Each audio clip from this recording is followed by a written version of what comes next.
Even the strongest partnership would struggle with the strain of a global pandemic.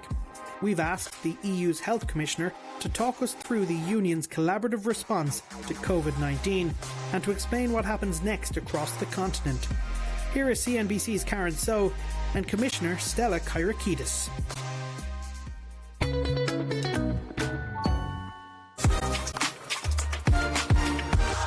Commissioner, thank you very much for joining the conversation for Web Summit. Let me kick it off with developments, the encouraging news that we hear as we record this conversation, the efficacy of 3 COVID-19 vaccines. How do you view the information we've been receiving from the pharmaceutical companies and from peer review of the trials? Well, as you have said, over the past weeks, we have received encouraging news from some of the vaccine developers with trial results showing positive efficacy results. I know that this has brought a sense of hope and expectation to citizens who are all extremely exhausted with this pandemic. For us, safe and effective vaccines are crucial in putting an end to the coronavirus pandemic and saving lives and protecting health systems. And so we are now expecting to see when they will be submitting for authorization to the European Medicines Agency and move forward from that. But at no way there will be a lowering of the bar in terms of safety to have speed. I know that everybody wants this to move as quickly as possible, but we need to also put safety first so that citizens can trust the vaccines and actually be vaccinated. How long do you think it will take for Europe to authorize the vaccines? I'm optimistic that if all goes well and they submit in the very near future, that we could have an authorization. Again, I say this is dependent on EMA, by the end of this year. Germany and Spain have complete vaccination plans in place, according to the German health minister, which leaves 25 other countries and question marks around their vaccine plans. How similar do you think those plans will be across Europe, and how quickly can a vaccine be rolled out? It's so important to understand that it's not vaccines that will save lives, but it's vaccination. And that's why in October, we asked member states, together with ECDC, to have in place their vaccination strategies. This means the logistics, the infrastructure, the storage, the transport, which group, the staffing, which groups you're going to vaccinate first. And all member states are part of this.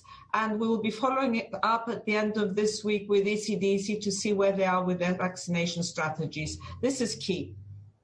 Can you give us a sense of what those key logistics are, though? We're talking about a slightly more complex vaccination here, a first dose and then a second one administered as a follow-up a few weeks later. Also, one of the vaccines requiring ultra-cold storage, minus 70 degrees Celsius. How difficult are those challenges?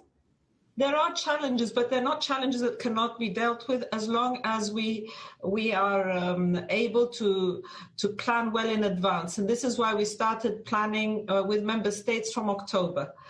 We didn't wait for a vaccine to be authorized and then start, because we know that how important it will be when and if a vaccine is authorized for citizens to feel that they have access to it as quickly as possible. And this is what member states need to also understand. And I'm pushing with health ministers, asking to know where they are. But they have a full realization of what needs to be done. Some of the vaccines, yes, you're right, have a more challenging logistics in terms of storage. But you were referring to the Pfizer-BioNTech. But these have already been addressed by the company itself. So it's a matter in the member states of having the storage facilities to be able to reach the citizens and which priority groups quickly, and also to have the staff, the healthcare workers that will be administering the vaccines available to be able to roll out as quickly as possible. Commissioner, as you alluded to before, the debate has begun about who should receive the vaccines first, whether it's the most vulnerable in society or those that pose the most risk from spreading the virus. And if we are thinking about the vulnerable, who qualifies as vulnerable? Just touch on those issues for us. Together with ECDC and the member states, we have already put out guidance in terms of this. We're talking about the priorities being the healthcare workers. There are frontline workers, those who are in the elderly, and those who belong to high-risk groups. But I will say this, that it is for each member state to then decide at its national level how this will be done and if they need to prioritize in a different way. But we have put out guidance for this, and it is important that we have guidance because the availability of a vaccine will not be there in the numbers we need to suddenly vaccinate everyone. So we need to have a system that will really address the priority groups in a certain order in different member states, so as to be able to cover those groups of the population who are at most risk and to save lives and take pressure off health systems. Commissioner, as we discuss collaboration in a crisis, the question becomes how many people in society need to have the inoculation for it to make a difference, whether they have to put aside reservations, inaction to ensure that economic activity is restored without social distancing, without the quarantines that we've seen on the travel side. What's the number or the proportion of the population that needs to have the vaccine for it to make a difference? The number that I think in order to make the difference is about 65 to 70%, but I'm not sure on that because the reason I'm saying that is because we don't know which vaccine has been approved yet, and we have a number of different vaccines. We don't know yet if we're going to have a vaccine which is 1 dose or 2 doses, so there are a number of variables we still need to see. But what I would say is that we need to understand that even when we have a safe and effective vaccine, this is not a silver bullet. This does not mean that the next day we are able to forget about social distancing, forget about wearing masks, forget about hand hygiene. We need, and I ask for citizens to continue to be patient for a few more months in order to be able to see the end of the pandemic and a return to normality in the safest way.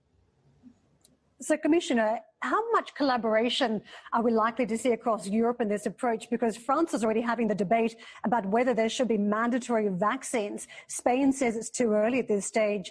What are we going to see across Europe? Could there be different regimes in place? Well, vaccination strategies are member states' competence. So this is member states' competence. But what I would say is that we have been working very, very closely with all member states. For when you're dealing with a global pandemic and an unprecedented crisis as we are, coordination is key. We all need to go in the same direction, and our actions need to show this in order that we can manage the situation better. And over the past 10 months, we have brought EU cooperation, coordination and solidarity in the area of health, and it is evident in very many ways. And we need to continue like this because there is absolutely no doubt that stronger we're together. When we're together, we're stronger. Fragmentation only makes us weaker. So we will be addressing all these issues, but we need to go on in a spirit of solidarity and coordination. There is no other way that we can deal with a global pandemic. I think many of us are curious about the approach to the travel industry where we've seen the quarantines in place and just how a vaccine could restore that industry. Do you see vaccine visas being used or some proof of having antibodies for COVID-19? I'm not in a position to tell you that. I know that we have been discussing the issues to do with quarantines and travel restrictions with the group of epidemiologists. Last 2 weeks ago, the European Commission set up a platform of epidemiologists, one from each member state. We meet on a weekly basis, and we have discussed testing strategies in the different member states, the use of rapid tests or not. We have discussed the issues to do with isolation, because it's different if you're in contact with a positive COVID-19 person, and the issues to do with travel quarantines. So we are coordinating very, very closely, but this is the only way to move forward. I understand, and I know that the aviation industry has been very badly hit, as many other areas of the economy, and we are trying to find ways to harmonize and to work in consensus, because it's important not only for the economy, but it's important to give a sense of predictability for citizens, so that they know that I can travel, so that they know that if I go for a business trip, then I'm able to go back because I'm not going to be caught in between of a quarantine. And this, an issue that I feel we need to highlight is this importance of communication to citizens. You need to have consistency in your messages. You need to have consistency, and for citizens to be able to understand, and transparency in your messages. Otherwise, you're not going to have compliance. So we're really determined to go on with this level of coordination and solidarity with all the member states until we see the end of this unprecedented crisis. Commissioner, as we talk about reducing some of the uncertainty, there's significant doubt about what comes next after this vaccination program. If the vaccines do not last beyond a certain amount of time, we need to be thinking about another form of vaccination. How do you think about the cost of that and planning for the longer term? Well, it's absolutely true. We don't know whether what will come after this, and we need to be better prepared. And this is why we have already put forward a proposal for a European health union. I have said from the beginning that we need more Europe in the area of public health. So we put a proposal forward on November 11th, which is to strengthen our preparedness, our crisis preparedness for future crises, to strengthen our agencies, our European Medicines Agency, European Centre for Disease Prevention and Control, to have a strong European health union, to be able to foresee crises that may come and be ready for them. Because we cannot say, none of us can say, that we will not be faced with another public health crisis in the near or far future, and we need to be better prepared. If we pivot from the longer term to the short term, there's an immediate challenge as to how we save Christmas safely, and there's a fear that it may become a super spreading event if we allow people from lockdowns to go into a mingling between household situation. How concerned are you that Christmas might bring the very opposite to the festive cheer? I fully understand everyone wanting to celebrate Christmas as we have throughout our lives, but nothing in 2020 has been the same. 2020 has been a year where everything has changed. The way we socialize, the way we work, the way we celebrate birthdays, anniversaries, when we lose loved ones and we cannot be with them. So we need to understand that when you're facing a crisis like we are, we need to follow the measures that are in place in the different member states according to their epidemiology.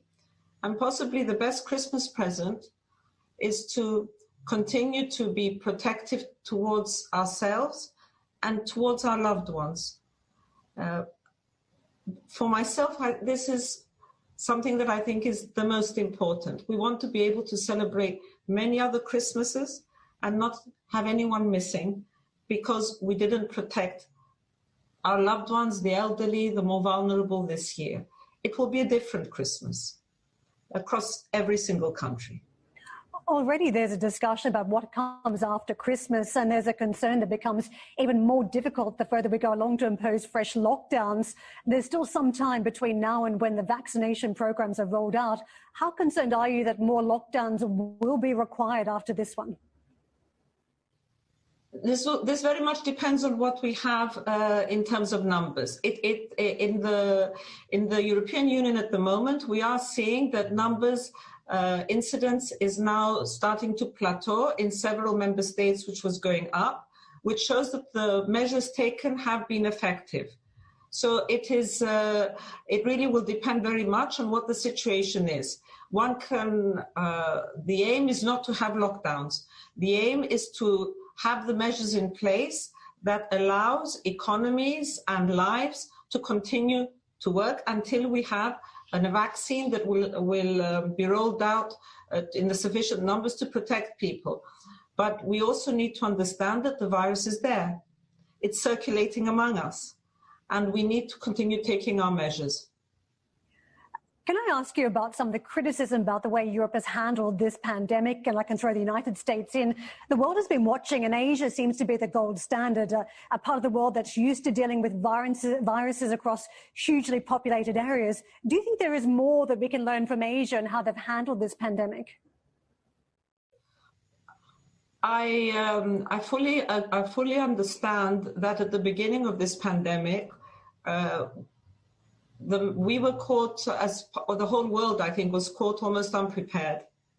And at the beginning, there was also the impression that each country, whether in Europe or elsewhere, could deal with it on their own, that they could keep their own borders closed and safe. And we saw examples of this with export restrictions, with closed borders and travel restrictions. But very quickly, everybody understood that this virus has really turned the world upside down, and that we needed to deal with it by working together.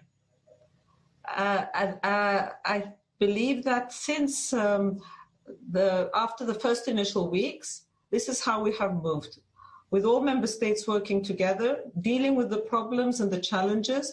And we have seen, and with the vaccination strategy, this is the best example of solidarity in action.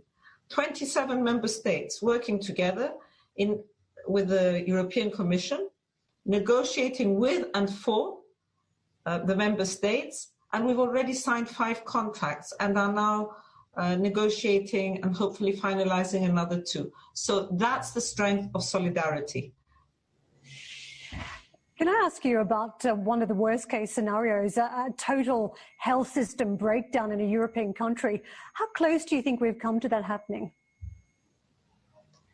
There were member states who were under huge pressure in the initial parts of the pandemic.